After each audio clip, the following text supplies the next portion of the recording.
Ready start. अध्यक्ष महोदय, केंद्र राज्य संबंधों को बेहतर बनाने के नाम पर कई सुझाव और योजनाएं प्रस्तुत की गई हैं। यह विचार करना माननीय सदस्यों और निस्संदेह मुख्यमंत्रियों का काम है कि क्या उनसे केंद्र राज्य सहयोग सुदृढ़ होगा या वे विवाद की कोई गांठ डालेंगे या उनसे देश की एकता मजबूत होगी या विभाजक प्रवृत्तियों को बढ़ावा मिलेगा।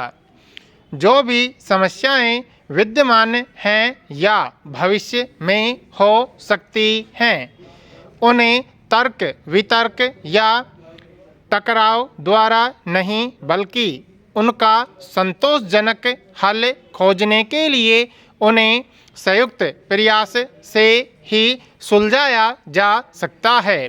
स्वाभाविक है कि कोई भी समाधान ऐसा नहीं है जो सभी पक्षों को पूर्ण संतोष दे सके, लेकिन हमारी कोशिश यह देखने की होनी चाहिए कि व्यापक हितों को किस चीज़ से संभव बनाया जा सकता है।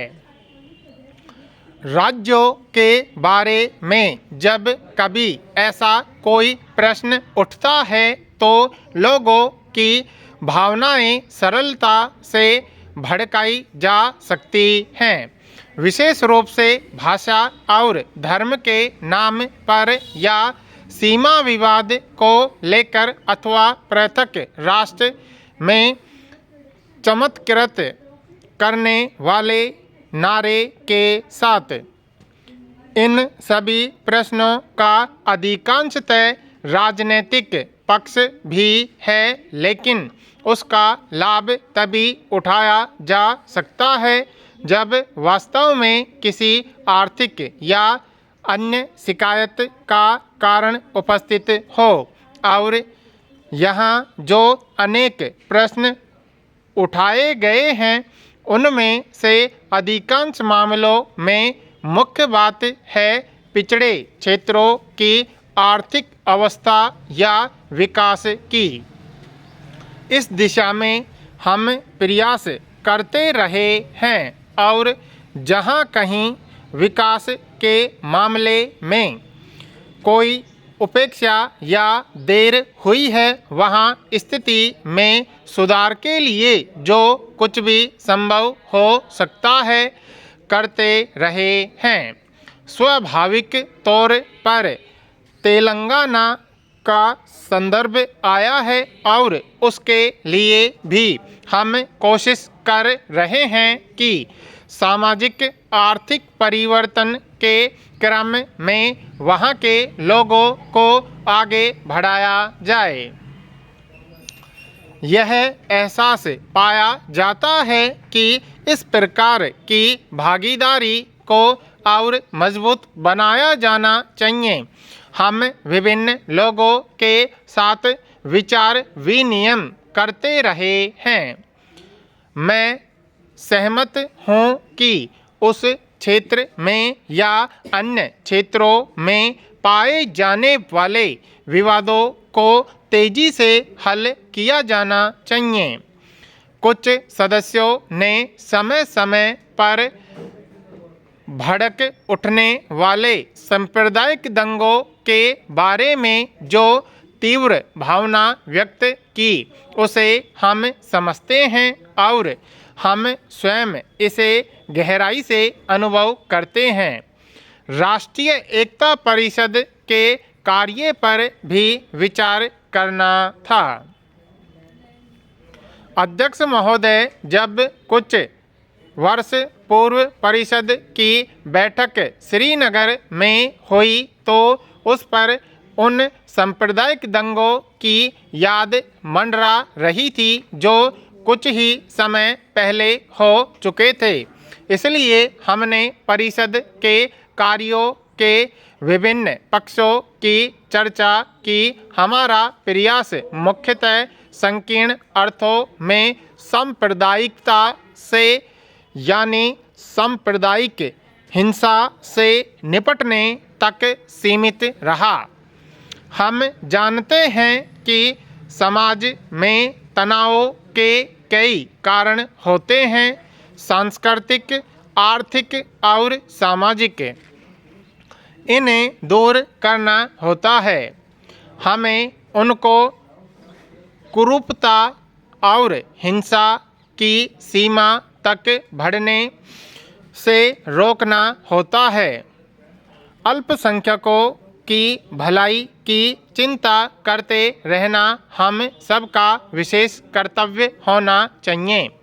यही कारण है कि हमने इसका उल्लेख अपने चुनाव घोषणा पत्र में तथा अन्य अवसरों पर किया और इन वचनबद्धताओं को कार्यान्वित करना होगा। इसको करने का एक तरीका यह है कि राष्ट्रीय एकता की संपूर्ण धारणा को व्यापकता प्रदान की जाए। इसके लिए सरकारी स्तर पर समुचित उपाय करने का विचार किया जा रहा है और जो भी व्यवस्था की जाएगी उसका एक मुख्य काम अल्पसंख्यकों की विशेष समस्याओं और हितों को देखना होगा। यद्यपि मैंने अल्पसंख्यक कहा, जैसा कि मैं पहले कह चुकी हूँ, जब हमने परिषद का गठन किया था तो हमारा आशय भारतीय नागरिकों, हरिजनों आदि के अधिकारों के पूरे क्षेत्र की ओर ध्यान देने का था। हालांकि उन पर गौर करने के लिए पृथक संगठन बने हुए हैं। यह कहना सही नहीं है कि पिछले सारे वर्ष व्यर्थ चले गए, क्योंकि कुछ न कुछ तो किया ही गया है। लेकिन यह सही है कि और भी कुछ किया जा सकता था और मुझे आशा है कि अब इन कामों में तेजी लाई जाएगी। उदाहरण के लिए हम सेवाओं के पूरे प्रश्न पर गौर करते रहे हैं। ऐसी बहुत सी बातें सामने नहीं आ पाती, लेकिन इसका मतलब यह नहीं होता कि कोई उपेक्षा बरती जा रही है। उन पर गौर किया जा रहा है। उन पर राष्ट्रीय एकता परिषद ने विचार नहीं किया था, लेकिन गृह मंत्रालय कर रहा है। मैं सहमत हूँ कि और भी बहुत कुछ किया जा सकता है और किया जाना चाहिए। हम यह करेंगे। इसका एक भाग उर्दू भाषा है। इस विषय में भी मैंने अपने विचार साफ तौर पर बता दिए हैं। इस प्रश्न पर मुख्यमंत्रियों ने विचार विमर्श किया है।